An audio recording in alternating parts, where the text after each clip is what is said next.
Hi guys, I am Ankit Gupta.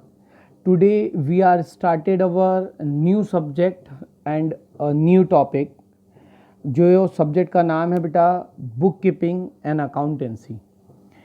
बेटा 11th class में book keeping and accountancy ये आपका अकाउंटिंग का एक न्यू इंट्रोडक्टरी सब्जेक्ट है। और बेटा इसमें अकाउंट्स के बारे में, जैसे हम लोग नॉर्मल लैंग्वेज में अकाउंट्स बोलते हैं, ठीक है। तो अकाउंट्स को समझने से पहले जो ये सब्जेक्ट मैटर बना हुआ है आपका बुक कीपिंग एंड अकाउंटेंसी, उसको समझना ज़रूरी है कि बुक कीपिंग एंड अकाउंटेंसी ये सब्जेक्ट का नाम क्यों दिया गया है और 11th में हम बुक कीपिंग एंड अकाउंटेंसी में ऐसा क्या पढ़ने वाले हैं। जैसे आगे और भी फर्दर क्लासेस में अकाउंट्स वर्ड यूज़ करते हैं, फाइनेंशियल अकाउंट है, तो यहाँ पर हमारे को बुक कीपिंग नाम क्यों दिया गया है। तो इसके लिए बेटा एक छोटा सा एक एग्जांपल लेके मैं आपको समझाने की कोशिश करता हूँ। जैसे एक 11th क्लास में आप एंटर हुए, क्लास में गए, कॉलेज में गए, तो वहाँ पे देखने को मिलता है अलग अलग हमारे पास 6 सब्जेक्ट है। हमारा बुक कीपिंग एंड अकाउंटेंसी का एक सब्जेक्ट है, इकोनॉमिक्स का सब्जेक्ट है, OCM का सब्जेक्ट है, SP का सब्जेक्ट है, हिंदी इंग्लिश के सब्जेक्ट है। एक स्टूडेंट का एग्जांपल लेके बताता हूँ मैं इसमें। ये एक स्टूडेंट था, उसको पता नहीं था कि हमारे एक्चुअल में 6 सब्जेक्ट है। वो केवल सिंगल बुक लेके गया कॉलेज में। उसके कारण उसने क्या किया, जो फर्स्ट लेक्चर हुआ अकाउंट्स का, उसने वहाँ पे नोट डाउन करना स्टार्ट किया। फिर SP का लेक्चर हुआ, फिर अगेन 2-4 पेज के बाद में फिर नोट डाउन करना शुरू किया। फिर फर्दर उसने कंटिन्यूएशन में पूरे के पूरे जितने भी लेक्चर्स हुए, वो उनके लेक्चर्स के जो भी थ्योरीज, नोट्स या प्रैक्टिकल प्रॉब्लम कराए गए टीचर्स ने, वो उसे नोट डाउन किया। यहाँ पर हमारे को क्या देखने को मिलता है कि 1 महीने से वो बच्चा एक सिंगल बुक में हर चीज़ की रिकॉर्डिंग कर रहा है। आप खुद सोच के बताइए, अगर वो 6 अलग अलग सब्जेक्ट का एक ही बुक में रिकॉर्डिंग करेगा तो उसके क्या डिसएडवांटेजेस हमारे को देखने को मिलेंगे। करेक्ट है बेटा, कॉम्प्लेक्स हो जाएगा, बहुत ज़्यादा कॉम्प्लिकेटेड प्रॉब्लम्स देखने को मिलेगी। हम उसे एनालाइज नहीं कर पाएंगे कि कौन से सब्जेक्ट का कौन सा मैटर है, ठीक है। अच्छा, इसके लिए सॉल्यूशन क्या होना चाहिए था, आप एक बार सोचिए। इसका सॉल्यूशन होना चाहिए था कि अगर हमने सेपरेट सेट ऑफ बुक्स बनाए रहते। सेपरेट सेट ऑफ बुक्स का मतलब है कि हिंदी के लिए अलग, इंग्लिश के लिए अलग, बुक कीपिंग अकाउंटेंसी के लिए अलग, SP के लिए अलग, OC के लिए अलग, ऐसे हमने अलग अलग सब्जेक्ट की अलग अलग बुक्स बनाए होते तो हमारे लिए सबसे ज़्यादा फ़ायदा होता। ये फ़ायदा ये होता कि हम इजीली एनालाइज कर पाते, रिकॉग्नाइज कर पाते, समराइज्ड कर पाते, ठीक है बेटा। तो यहाँ पर हमारे को बेसिकली ये देखने को मिला कि सेपरेट सेट ऑफ बुक्स बनाने के हमारे को बहुत सारे फ़ायदे हैं, ठीक है। कि हम इजीली, जो मैंने अभी आपको बताया, एनालाइज करना, उसको क्लासीफाई करना, समराइज करना, ये सब चीज़ों में हमारे को बहुत ज़्यादा हेल्प मिलती है। तो यहाँ पर जो आपको नया सब्जेक्ट देखने को मिल रहा है, बुक कीपिंग एंड अकाउंटेंसी, ये भी 2 वर्ड से बन के आया है बेटा, जो कि आपके 2 वर्ड हैं, बुक कीपिंग एंड अकाउंटेंसी, ठीक है। तो यहाँ पर ये दोनों वर्ड्स के अलग अलग मतलब है, ठीक है। जैसे बेटा बिजनेस, कोई प्रोप्राइटर कर रहा है, प्रोप्राइटर मतलब बिजनेसमैन। बिजनेसमैन अगर बिजनेस कर रहा है तो वो अपने बिजनेस के अकॉर्डिंग अपनी बुक्स ऑफ अकाउंट मेंटेन करें, ठीक है। तो बेटा इसके लिए हम लोग आगे पढ़ेंगे कि अगर हम कैश के ट्रांजैक्शन करते हैं तो कैश बुक में हम लिखेंगे, और अगर हम कोई क्रेडिट के ट्रांजैक्शन करते हैं तो उसके लिए हमारे पास अलग तरीके की सब्सिडरी बुक्स हम मेंटेन करते हैं। अच्छा, इससे फ़ायदा क्या होता है, इससे फ़ायदा हमारे को ये देखने को मिलेगा कि हमारे बिजनेस में जो हमारे अलग अलग सेपरेट सेट ऑफ बुक्स बनाने के कारण हमारे जो ट्रांजैक्शन में किसी भी प्रकार का कंफ्यूजन नहीं रहेगा, और हम लोग हमारी बिजनेस की रियल पिक्चर बोले तो उसमें हमारे बिजनेस में हमारा प्रॉफिट हुआ हमको या हमारे को लॉसेस हुए, उसको हम फाइनलाइज कर सकें। ये हमारे बुक कीपिंग का सबसे फॉरमोस्ट इम्पॉर्टेंट कॉन्सेप्ट है बेटा।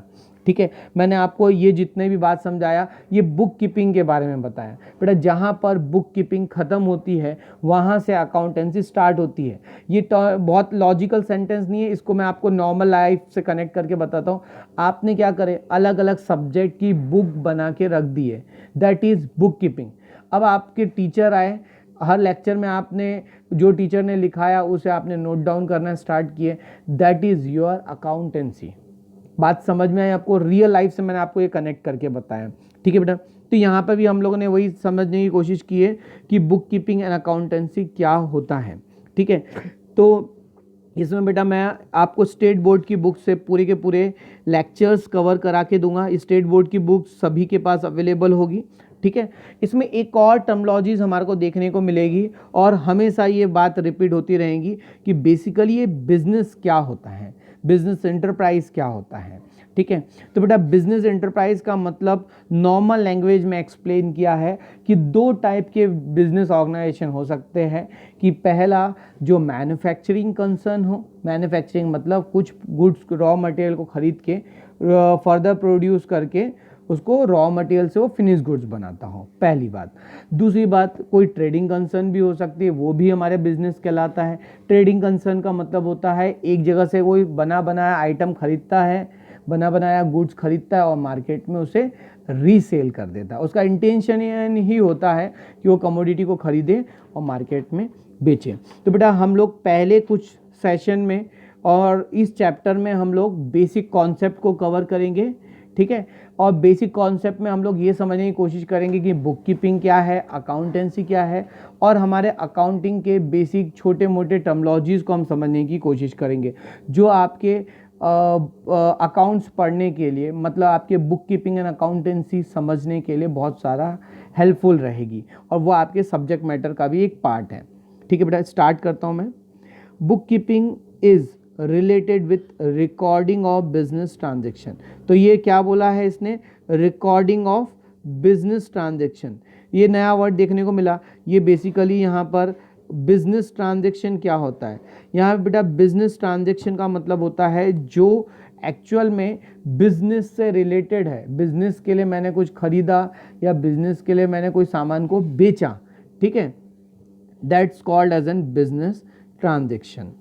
Business enterprise and other organization deal in activity in which involve of exchange of money or money's worth। तो बेटा हमारी बिजनेस एंटरप्राइज में बेसिकली ये देखने को मिलता है, बिजनेस एंटरप्राइज मतलब नॉर्मली व्यापार में, कि हम लोग क्या करते हैं बिजनेस के डील के लिए हम कोई सामान खरीदते हैं और कहीं सामान को बेचते हैं। तो सिंपल सी बात है, वहाँ पे कहीं ना कहीं सामान खरीदेंगे तो पैसे में ही खरीदेंगे, और अगर हमारे पास पैसा नहीं है तो हम गिरवी रखेंगे कुछ ना कुछ। तो अगर हमने इंस्टेंटली कैश दे दिए तो दैट्स कैश ट्रांजेक्शन। और मनीज वर्थ एक नया वर्ड आया, मनीज वर्थ का मतलब होता है कैश के जैसा कोई अलग आइटम अगर हमने दे दिए। जैसे मैंने कोई सामान खरीदना है और मेरे पास कैश अवेलेबल नहीं है, तो मैंने क्या किया, उस कैश को ना देते हुए उस पार्टी को मैंने बोला कि भैया इस जगह पे मेरे पास कैश नहीं है तो मेरी गोल्ड की रिंग रख लो और आप मुझे वो आइटम दे दीजिए या वो मुझे गुड्स दे दीजिए। तो वो क्या हो जाएगा मेरे लिए, money is worth. All this activity are recorded for the purpose of taking the important decision. जैसे मैंने अभी आपको इंट्रोडक्टरी पोर्शन में बताया था, बोल रहा है taking the important decision. Important decision का मतलब होता है हमें फ़ायदा हुआ, प्रॉफिट हुआ या हमें बिजनेस में लॉसेस हुआ, ये एनालाइज तभी कर पाऊंगा जब मैं हमारी बुक्स ऑफ अकाउंट में एंट्री करूंगा। अगर मैंने अपनी परचेस की एंट्री नहीं किया बेटा, मैंने कोई सामान कहीं से परचेस किया उसकी एंट्री नहीं किया, मैंने कोई सामान बेचा उसकी एंट्री नहीं किया, तो क्या मैं अपने बिजनेस की एक्चुअल पोजीशन को एनालाइज कर पाऊंगा? बिल्कुल भी नहीं एनालाइज कर पाएंगे। क्यों? क्योंकि आपके पास में प्रॉपरली रिकॉर्डिंग नहीं है आपके बिजनेस की, ठीक है। Whether this the activity are feasible, profitable and are to be continued और not.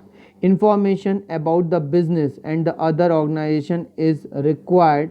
Not only the proprietor and manager of the business and the other organization but also the various stakeholder। ठीक है, पहले इसको समझते क्या बोलना चाह रहा है कि ये कोई बेटा ज़रूरी नहीं है कि केवल बिजनेसमैन को ही ज़रूरत पड़े कि मेरे को प्रॉफिट हुआ या लॉस हुआ। जैसे अदर बहुत सारे स्टेक होल्डर्स होते हैं। ये स्टेक होल्डर्स कौन होते हैं?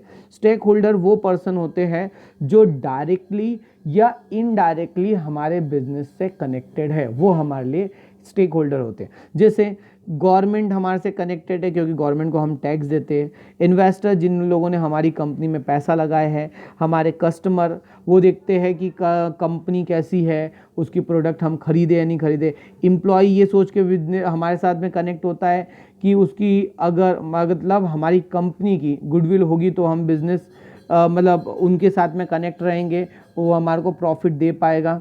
नेक्स्ट है रिसर्चर, मतलब कोई अगर साइंटिस्ट हमारे साथ में जुड़ना चाहते हैं तो कंपनी की पहले रेपुटेशन देखते हैं कि हम किस कंपनी के साथ में काम करते हैं। तो बेटा इन शॉर्ट हमारे को ये देखने को मिला इसमें कि बुक कीपिंग का बेसिकली मतलब ये था कि हमने हमारी बुक्स ऑफ अकाउंट को प्रॉपरली मैनेज करना है, रिकॉर्ड करना है। और रिकॉर्डिंग हम किसकी करेंगे? जो हमारे बिजनेस के ट्रांजेक्शन है और जिस बिजनेस के ट्रांजेक्शन में मनी अफेक्ट हुई है। मनी अफेक्ट मतलब मैंने मनी पेड किया हो या रिसीव्ड किया हो, ठीक है। इसके अलावा आगे देखते बेटा हम लोग इसमें इवैल्यूएशंस कैसे हुए थे अकाउंटिंग के। तो इसमें बेटा ज़्यादा कुछ बताने वाली बात नहीं, मैं आपको कुछ छोटी सी इन्फॉर्मेशन देता हूँ। इसमें यहाँ पे लिखा हुआ है in India during the Chandragupta Maurya regime minister Kautilya wrote a book named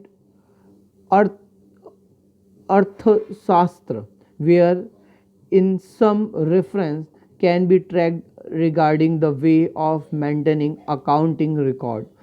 Afterward, it is called देसी नामा।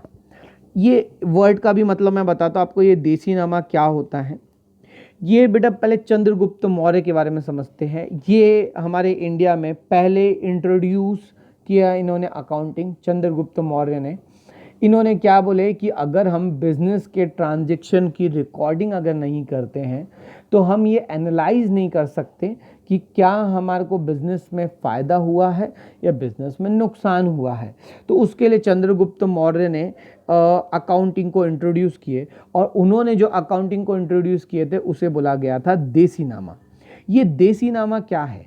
बेसिकली देसी नामा बोले तो हमारी नॉर्मल अकाउंटिंग पद्धति है जिसमें जो मारवाड़ी हो गया, गुजराती हो गए, वो रिकॉर्डिंग करते थे, ठीक है। जैसे हम लोग हमारे आगे फर्दर स्टेज में देखेंगे बुक कीपिंग एंड अकाउंटेंसी में डबल अकाउंटिंग सिस्टम। एक्चुअल में डबल अकाउंटिंग सिस्टम ये इंग्लिश सिस्टम है जो यूनिवर्सली एक्सेप्टेड प्रिंसिपल्स है।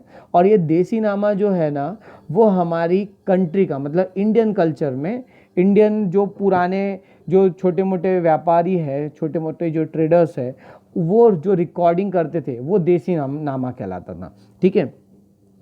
आगे इसको देखते हैं। In the earlier time of the civilisation accounting was done by agent who named the proprietor of the wealthy people. अब ये पहले क्या होता था कि अकाउंट को मेंटेन रखने के लिए एक मैनेजर को अपॉइंट करते थे या एक एजेंट को अपॉइंट करते थे जिसे हम लोग नॉर्मल लैंग्वेज में मुनीम बोलते हैं, ठीक है। आप लोगों ने नाम भी सुने होंगे। मुनीम को रखते थे क्योंकि मुनीम एक एक्सपर्टाइज पर्सन होता था जिसको अकाउंटिंग आती थी, ठीक है। अच्छा, वो हमारे पूरे बुक्स अकाउंट मेंटेन करता था, हमारे पूरे परचेज सेल कितना हुआ हर चीज़ को रिकॉर्ड करता था। और इसमें एक और चीज़ बताया गया है कि ये जो भी वेल्दी पीपल मतलब जो बड़े अमीर होते थे वही रखते थे और वो मतलब वही मुनीम को रख पाते थे और वो ये एनालाइज करने की कोशिश करते थे कि हमारे को बिजनेस फ़ायदा हुआ या नुकसान हुआ। They prepare accounts periodically on the owners property. The record of debit and credit were found in 12th century itself. तो ये 12th सेंचुरीज़ में ये आया था डेबिट क्रेडिट, जो मैंने आपको बताया डबल अकाउंटिंग सिस्टम, उसमें ये सब चीज़ें हमारे को देखने को मिलेगा, ये डेबिट क्या होता है और क्रेडिट क्या होता है, ठीक है। इसमें बेटा और भी कुछ खास बातें नहीं है, मैं आपको इसके नेक्स्ट पोर्शन की तरफ मूव ऑन करता हूँ। इसमें हम लोग ये देखेंगे कि 20th सेंचुरीज में क्या हुआ और हमारे को बिजनेस में अकाउंटिंग की क्या यूजेस, क्या इंपॉर्टेंस देखने को मिला। In the 20th century the need of analysis of the financial information for managerial decision, ये नया वर्ड आया, ये मैनेजेरियल डिसीजन क्या होता है। देखिए पहले इसको समझिए। मैनेजेरियल डिसीजन का मतलब होता है अगर मैं व्यापार कर रहा हूँ, बिजनेस कर रहा हूँ, तो मैं ये एनालाइज करूँगा कि मैंने जो काम किया उससे मुझे फ़ायदा हुआ या नुकसान हुआ। अगर मुझे नुकसान हुआ तो मैं ऐसा क्या करूं जिससे मैं फ़ायदे में आ जाऊं। ठीक है, मेरे एक्सपेंसेस ज़्यादा है, मेरे खर्चे ज़्यादा है, तो मैं खर्चे को कम करूंगा। तो ये डिसीजन तभी ले पाएंगे जब हम हमारी बुक कीपिंग को मेंटेन कर रखेंगे। ठीक है, making cost emergence of the management accounting as the separate branch of accounting. तो ये मैनेजमेंट अकाउंटिंग क्या होती है, तो मैंने आपको वही बात बताया अभी कि अगर मेरे खर्चे ज़्यादा है तो मैं खर्चे को क्या करने की कोशिश करूँगा, कम करने की कोशिश करूँगा। तो यही मेरा क्या कहलाता है, मैनेजमेंट अकाउंटिंग। ठीक है, मैं अपने बिजनेस को कैसे मैनेज करूँगा। Through accounting was individual in the initial stage of evaluation of accounting. It has gradually developed into a social responsibility accounting in 21st century. ये सोशल रिस्पॉन्सिबिलिटी अकाउंटिंग क्या होता है, सोशल रिस्पॉन्सिबिलिटी अकाउंटिंग का मतलब होता है बेटा यहाँ पर कि हर बिजनेसमैन को ये कंपलसरी कर लिया था कि अगर आपको अपने बिजनेस का एनालाइज करना है तो आपको आपकी बुक्स अकाउंट प्रॉपर वे में मैनेज करना कंपलसरी है। This is due to the vast growth in the business activity. तो ये सिंपल सी बात है, अगर हमारे पास हमारी रिकॉर्डिंग रहेगी, हमारे को फ़ायदा हो रहा है, नुकसान हो रहा है, जब तक हम एनालाइज नहीं करेंगे तब तक हम हमारे बिजनेस को ग्रोथ नहीं कर सकते। As a result of the development in a various field, thus accounting has become inevitable in the modern world of for business। तो यही हमारे को देखने को मिला कि धीरे धीरे करते हुए अकाउंटिंग हमारे बिजनेस के लिए बहुत ज़्यादा इम्पॉर्टेंट रोल प्ले करने लगा। ठीक है, इसमें हम लोग अब मेन टॉपिक पे आते हैं, हम हमारे बुक कीपिंग की तरफ। ठीक है, in simple words the book keeping means recording of business transaction in the books of account in a systematic way. All the monetary transactions are recorded date wise for accurate business result। तो ये पहली बात बोल रहा है date wise. ये date wise का मतलब होता है बेटा, हम देखो मैं अभी आपको बता देता हूँ इसके बारे में। हमारा नॉर्मली जो फाइनेंशियल ईयर होता है वो 1 अप्रैल से स्टार्ट होता है।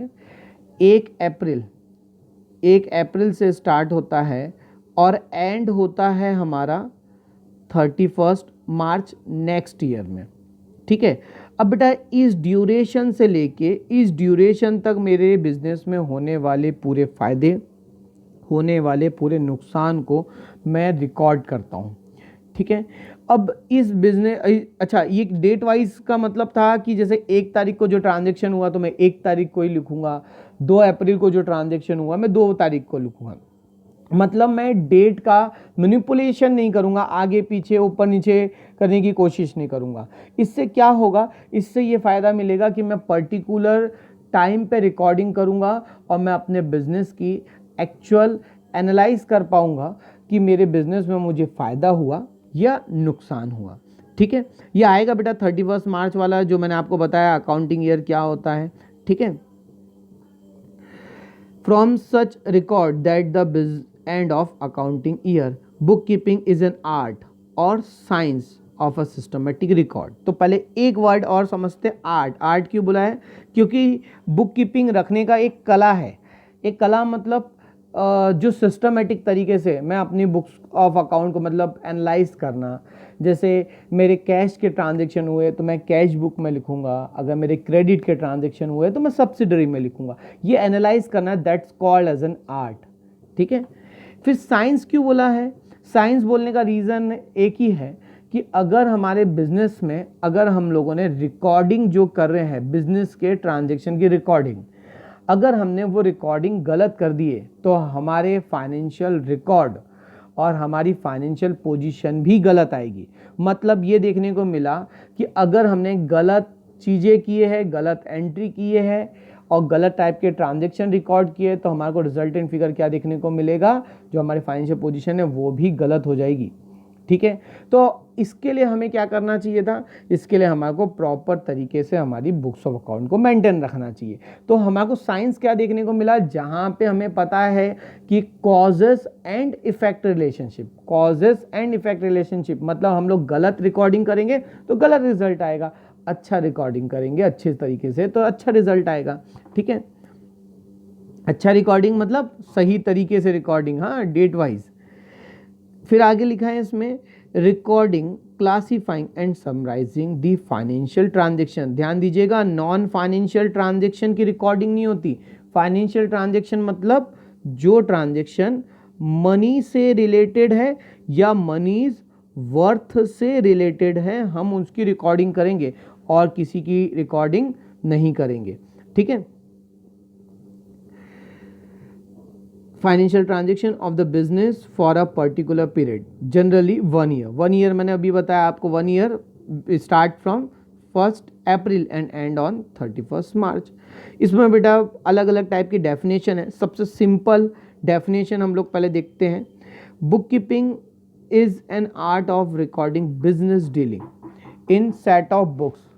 ठीक है, ठीक है, सेट ऑफ बुक्स का मतलब होता है कि हम हमारे बिजनेस के अकॉर्डिंग अलग अलग टाइप के सेपरेट सेट ऑफ बुक्स को मेंटेन करें। That is called as an dealing in set of books. Set of books मतलब अलग ट्रांजेक्शन के लिए अलग टाइप की बुक मेंटेन रखना। हर ट्रांजेक्शन के अलग अलग टाइप की मेंटेन रखेंगे तो इससे फ़ायदा क्या होगा, इससे हमारे को एनालाइज करने के लिए फ़ायदा देखने को मिलेगा। ठीक है बेटा, चलिए इसमें हालांकि बहुत सारी डेफिनेशन और भी दिया हुआ है, हमारे को तो केवल कॉन्सेप्ट समझते हुए चलना है। चलिए बेटा, अब मेन कॉन्सेप्ट पे आते हैं कि बुक कीपिंग के क्या क्या फायदे हैं एक्चुअल में। बुक कीपिंग के फीचर्स स्टार्ट करते हैं। It is the method of recording day to day business transaction. पहली बात तो ये बोल रहा है रिकॉर्डिंग किसकी करना है, डे टू डे बिजनेस के जो ट्रांजेक्शन हुए। ठीक है, मतलब पर्सनल ट्रांजेक्शन की हम रिकॉर्डिंग नहीं कर रहे हैं, हम अकाउंटिंग किसकी कर रहे हैं, बिजनेस की कर रहे हैं। तो हम लोग ट्रांजेक्शन किसके रिकॉर्ड करेंगे, बिजनेस के, जो भी हर दिन में ट्रांजेक्शन हुए हम उसकी रिकॉर्डिंग करेंगे। Only financial transaction are recorded. मैंने आपको अभी तक वही बात बताया, हम केवल मनी और मनीज वर्थ के ट्रांजेक्शन की रिकॉर्डिंग करेंगे और नॉन मॉनेटरी के ट्रांजेक्शन की रिकॉर्डिंग नहीं करेंगे। जैसे मनी और मनीज वर्थ मतलब जहाँ पे मनी गया है या मनी के जैसी कोई सामान गया है। जैसे मैंने कैश के एग्जांपल बताया, दैट्स टोटली मनी। मनीज वर्थ मतलब मेरे पास कैश नहीं था तो मैंने इस जगह पे मैंने अपनी गोल्ड की रिंग दे दिया और वहाँ से क्या कर लिया, उनसे सामान परचेज कर लिया। यहाँ पे एक और वर्ड है, फाइनेंशियल ट्रांजेक्शन आर रिकॉर्डेड। तो यहाँ पे क्या देखने को मिला, ये दोनों में से मनी और मनीज वर्थ होना चाहिए, हम रिकॉर्डिंग इन्हीं की ही करेंगे। इसके अलावा नॉन फाइनेंशियल, जैसे मैंने अपने फ्रेंड को कोई गिफ्ट दे दिया, ठीक है, फ्री में मैंने उसको कोई सामान दे दिया, तो क्या मैं इसकी रिकॉर्डिंग करूंगा बिजनेस में, नहीं, वो तो आपका पर्सनल लेना देना है, उसकी रिकॉर्डिंग नहीं होगी। लेकिन अगर जहाँ पे आपके बिजनेस से कैश या कैश के जैसी कोई चीज़ें गई तो आप उसकी रिकॉर्डिंग करेंगे। इसके बारे में आपको कंफ्यूज होने की ज़रूरत नहीं है, ये कैसे होगा क्या होगा, हम जैसे जैसे एक एक टॉपिक आगे बढ़ते हुए जाएंगे आपको हर चीज़ क्लियर होगी। All record are prepared for specific period which are useful in a future reference. और ये क्या काम में आएगा, हमारे को फ्यूचर रेफरेंस के काम में आएगा। Records of transaction are based on rules and regulation. और हम रिकॉर्डिंग कैसे करेंगे, जो भी हमारे ट्रांजेक्शन हो रहे हैं तो हम उसकी ट्रांजेक्शन की रिकॉर्डिंग हमारे इस हिसाब से, मतलब जो हमारे रूल्स एंड रेगुलेशन है, जो हमारी डबल अकाउंटिंग सिस्टम है, हम उसके हिसाब से रिकॉर्डिंग करेंगे। ठीक है, अगर कोई देसी नामा, जो मैंने स्टार्टिंग में बताया आपको, जो देसी नामा पद्धति है, जो इंडियन जो भी बिजनेसमैन है जो उस टाइप की अगर अकाउंटिंग सिस्टम को एक्सेप्ट करता है तो वो वैसे कर सकता है। नेक्स्ट है it is an art of recording business transaction scientifically. Scientifically ये वर्ड का भी मतलब बताया था कि अगर उसको पता है कि अगर उसने कोई ट्रांजेक्शन गलत रिकॉर्ड कर दिया तो उसके फ़ायदे क्या होंगे और उसके नुकसान क्या होंगे। ठीक है, अगर एक्चुअल में देखा जाए तो फ़ायदे तो कुछ है नहीं, नुकसान ये देखने को मिलेगा उसके जो बिजनेस के रिकॉर्ड है वो गलत हो जाएंगे, प्लस वो फाइनेंशियल पोजीशन एक्चुअल में एनालाइज नहीं कर पाएगा। ठीक है, तो बेटा यहाँ पे हम लोगों ने 5 पॉइंट में फीचर्स को एनालाइज किए कि बेसिकली बुक कीपिंग के क्या क्या फ़ायदे हैं। आगे बढ़ते हैं ऑब्जेक्टिव्स के ऊपर कि ऑब्जेक्टिव्स क्या है। हम अगर सेपरेट सेट ऑफ बुक्स बनाते हैं, पहले कॉन्सेप्ट समझिए, अगर हमने सेपरेट सेट ऑफ बुक्स बनाते हैं तो हमारे को क्या फ़ायदे देखने को मिलेंगे, क्या मेरे ऑब्जेक्टिव में क्यों बुक कीपिंग अलग अलग मेंटेन करो, पहले पॉइंट को समझिए, मैं क्यों अलग अलग बुक्स ऑफ अकाउंट मेंटेन करो, that's my object to prepare separate set of books, और simple word objective of bookkeeping. ठीक है, the main objective of bookkeeping is to keep a complete and accurate record of all financial transactions in the systematic, orderly and logical manner। ये क्या word बोला है, systematic, orderly और logical. Orderly मतलब अलग अलग टाइप के सेपरेट सेट ऑफ बुक्स में मेंटेन करना। लॉजिकल मतलब, लॉजिकल का मतलब होता है जिस तरीके से आपने एक वे से, एक नए तरीके से उसको लॉजिकली वे में अरेंज करे, जो हमारे रूल्स एंड रेगुलेशन है। All business transaction are recorded date wise and account wise. Date wise तो आपको मैंने पहले भी बताया था कि पर्टिकुलर डेट वाइज आप रिकॉर्डिंग करेंगे। अकाउंट वाइज मतलब होता है अगर आपका ट्रांजेक्शन कैश से रिलेटेड है तो आप कैश में लिखेंगे, एसेट्स से रिलेटेड है तो आप एसेट्स वर्ड यूज़ करेंगे। मैं बताऊंगा आपको आगे लेक्चर में एसेट्स क्या होती हैं। अगर आपका गुड्स से रिलेटेड है तो आप गुड्स का लिखेंगे। ठीक है, मतलब क्या देखने को मिला, हम लोग हमारे अकाउंट वाइज मतलब मिस एप्रोप्रिएशन ना हो, तो हम लोग मिस मैच ना करें। इस अपना कैश है तो हम क्रेडिट के इसमें लिख दिए, ऐसा नहीं होना चाहिए। इसमें नेक्स्ट थर्ड पॉइंट है, book keeping serve as a permanent record of monetary transaction of an enterprise business and it can be produced as an evidence whenever and wherever required। तो ये क्या है, एक एविडेंस है। ये एविडेंस किसका है कि हम ये बिजनेस के लिए एनालाइज कर सके कि हमारे को फ़ायदा हो रहा है या नुकसान हो रहा है। अच्छा, इससे ये भी फ़ायदा देखने को मिलेगा कि हमारे को अगर 10 साल बाद में अगर हमारे को एनालाइज करना है कि मैंने 2000, जैसे आज अपन 2020 में है और 2010 में मैंने क्या ट्रांजैक्शन किया था, किससे ख़रीदा, किसको बेचा, अगर मुझे वो एनालाइज करना है, वो आइडेंटिफाई करना है, तो मुझे क्या करना पड़ेगा, जो मैंने पुरानी बुक्स ऑफ अकाउंट मेंटेन रखा उसे और रीओपन करूंगा और उससे एनालाइज करूंगा। तो देखो यहाँ पे ये वर्ड लिखा हुआ है, व्हेनेवर, जब आपको ज़रूरत होगी तब आप उसको एनालाइज कर सकते हैं। वेयर एवर मतलब जहाँ पर भी आपको ज़रूरत हो, जब चाहे जब आप इसको रिकॉर्ड को यूज़ कर सकते हैं, लेकिन तभी रिकॉर्ड कर पाएँ, तभी आपको वो यूज़फुल हो पाएंगी जब आपने बुक कीपिंग को मेंटेन किए। ठीक है, टू नो द प्रॉफिट और loss of the business during the financial year. Financial year मैंने बताया आपको 1 अप्रैल से लेकर 31 मार्च तक का एक फाइनेंशियल ईयर कहलाता है। तो इस टाइम पीरियड में हमें फ़ायदा हुआ या नुकसान हुआ।